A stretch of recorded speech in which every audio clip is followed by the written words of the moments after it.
வணக்கம். இது ஐபிசி தமிழின் இன்றைய முக்கிய செய்திகள். முதலில் தலைப்புச் செய்திகள். மத்தள ராஜபக்ச சர்வதேச விமான நிலைய நிர்மாண செலவு குறித்து வெளியாகியுள்ள முக்கிய தகவல். கொழும்பில் போலியாக பொருட்களை விற்பனை செய்த நிறுவனத்திற்கு நீதிமன்றம் தண்டனை. இலங்கை சட்டத்தரணிகள் சங்கம் ஜனாதிபதிக்கு எழுதியுள்ள கடிதம். சுண்ணாம்புக்கல் அகழ்வின் மோசமான பக்கம் விளக்கமளித்த ஐங்கரநேசன். யாழில் அனுரவின் பெயரை பயன்படுத்தி நிதி சேகரிப்பு, 2 கைது. இந்திய கடத்தொழிலாளர்களுக்கு விளக்கமறியல். மலேக மக்களுக்காக நாடாளுமன்றில் குரல் கொடுத்த ஸ்ரீதரன் எம்பி. தொடர்பான விரிவான செய்திகள். மத்தள ராஜபக்ச சர்வதேச விமான நிலையத்தை நிர்மாணிக்கும் செயல்பாடுகளின் போது 247.7 மில்லியன் அமெரிக்க டாலர்கள் திறம்பட பயன்படுத்தப்படவில்லை என்று தேசிய கணக்காய்வு அலுவலகம் தெரிவித்துள்ளது. 2023 ஆண்டுக்கான தேசிய கணக்காய்வு அலுவலகம் அதன் 2023 ஆண்டு அறிக்கையில் இதனை குறிப்பிட்டுள்ளது.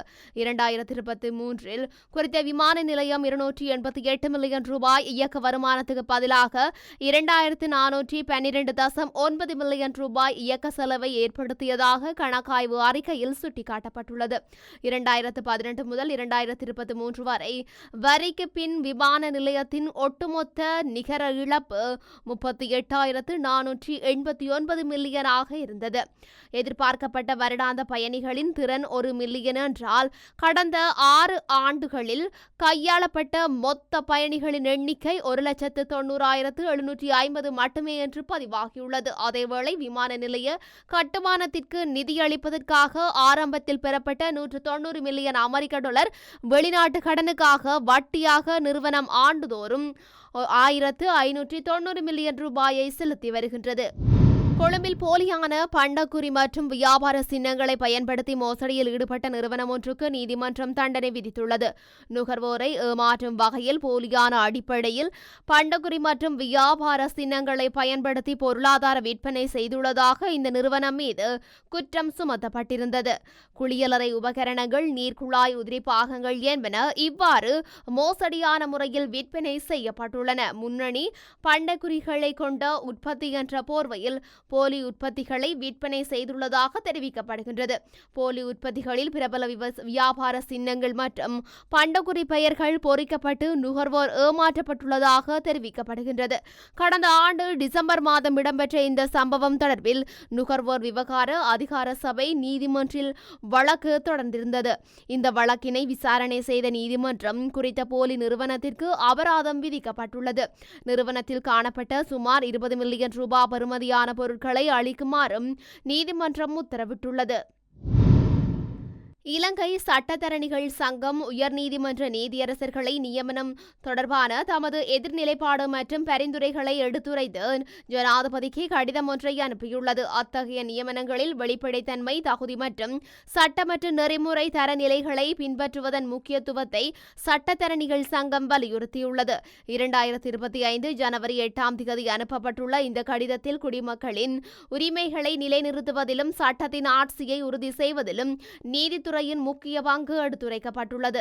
நீதித்துறை அமைப்பில் பொதுமக்களின் நம்பிக்கையை பேணுவதற்கு நீதியரசர்களை நியமிக்கும் செயல்முறைக்கு மூப்பு, தகுதி மற்றும் தகுதியின் அடிப்படையில் அது அமைய வேண்டும் என்று சட்டத்தரணிகள் சங்கம் குறிப்பிட்டுள்ளது. உயர் நீதிமன்றத்தின் தற்போது 4 வெற்றிடங்கள் உள்ளன. இந்த நிலையில் குறித்த நியமனங்களின் போது நேர்மை, சுதந்திரம் மற்றும் திறனை பிரதிபலிக்கும் வகையில் அளவுகோல்களை பின்பற்றுமாறு சட்டத்தரணிகள் சங்கம் அரசாங்கத்தை வலியுறுத்தியுள்ளது.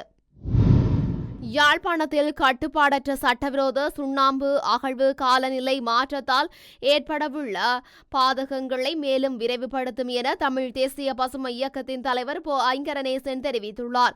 வடக்கு மாகாண ஆளுநரிடம் சட்டவிரோத சுண்ணக்கல் அகழ்வை முடிவுறுத்த கோரி ஐங்கரநேசன் நேற்றைய தினம் வியாழக்கிழமை மனு ஒன்றை சமர்ப்பித்த பின்னர் நிகழ்த்திய ஊடக சந்திப்பிலேயே இவ்வாறு கூறியிருக்கின்றார். அங்கு அவர் தொடர்ந்து கருத்து தெரிவிக்கையில், சமீப நாட்களாக சுண்ணாம்பு சுண்ணாம்புக்கல் அகழ்வும் அதனை வேறு மாவட்டங்களுக்கு எடுத்துச் செல்வதும் பெரும் சர்ச்சைகளை தோற்றுவித்துள்ளது. சுண்ணாம்புக்கல் அகழ்வு பயிற்சி செய்கைக்காக 2 அடி ஆழம் வரையில் கிளறி எடுத்தல் என்ற நிலையில் இருந்தது.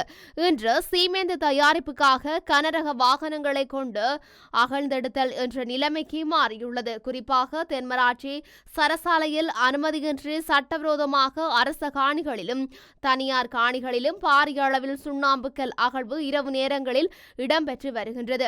காங்கேசந்துறை சீமேந்து தொழிற்சாலை இயக்கப்படாதிருப்பதற்கு சுண்ணாம்பு கல்லை பெறுவதில் உள்ள இடர்பாடுகளே காரணம்.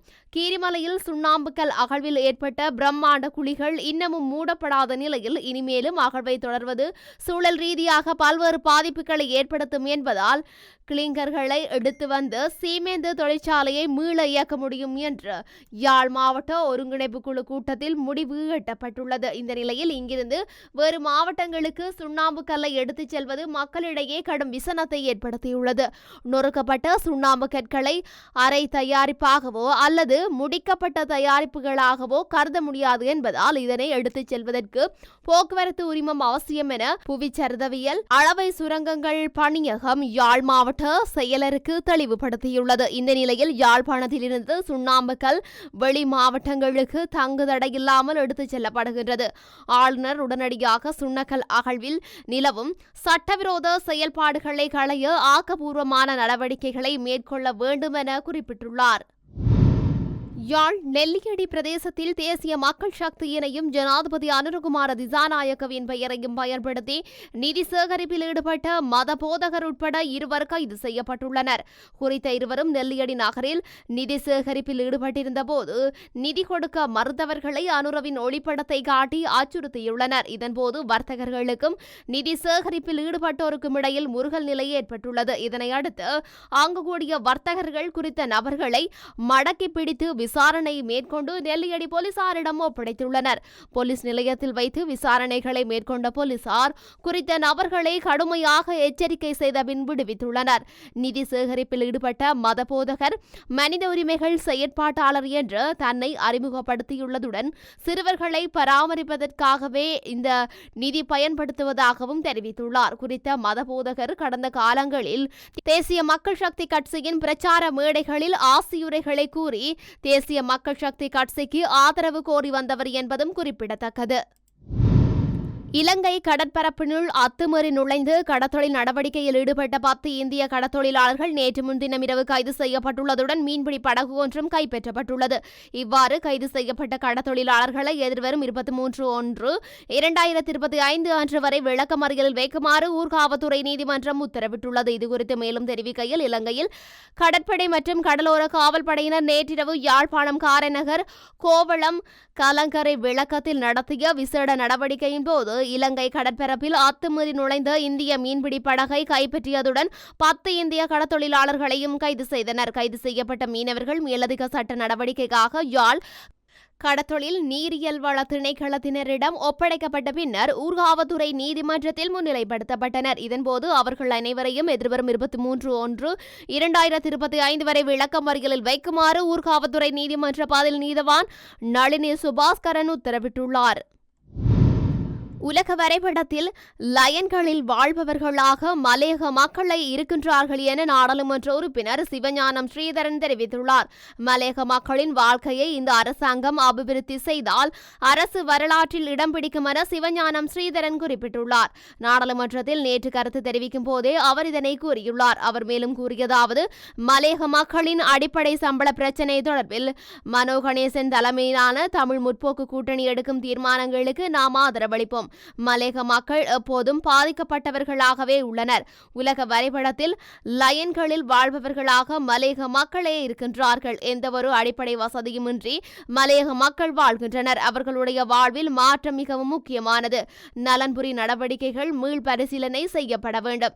நலன்புரி தேவைப்படுவோருக்கு இன்றி வசதி படைத்தோருக்கு நலன்புரி சென்றடைந்ததை காண முடிகின்றது. தேவையுடையோர் பயனடைய வேண்டும் என்பதே எமது நிலைப்பாடு. இந்த அரசாங்கத்திலாவது மலையக மக்களுக்கு சொந்த நிலம் மற்றும் வீடு அமைத்து கொடுக்கப்பட்டால் வரலாற்றில் சாதனை புரிந்த அரசாக மாறக்கூடும் என்று தெரிவித்தார். இத்துடன் இன்றைய முக்கிய செய்திகள் நிறைவடைகின்றன. தொடர்ந்தும் செய்திகளை அறிந்து கொள்ள ஐபிசி தமிழ் நியூஸ் என்ற எமது யூடியூப் பக்கத்தினூடாக இணைந்திருங்கள். நன்றி.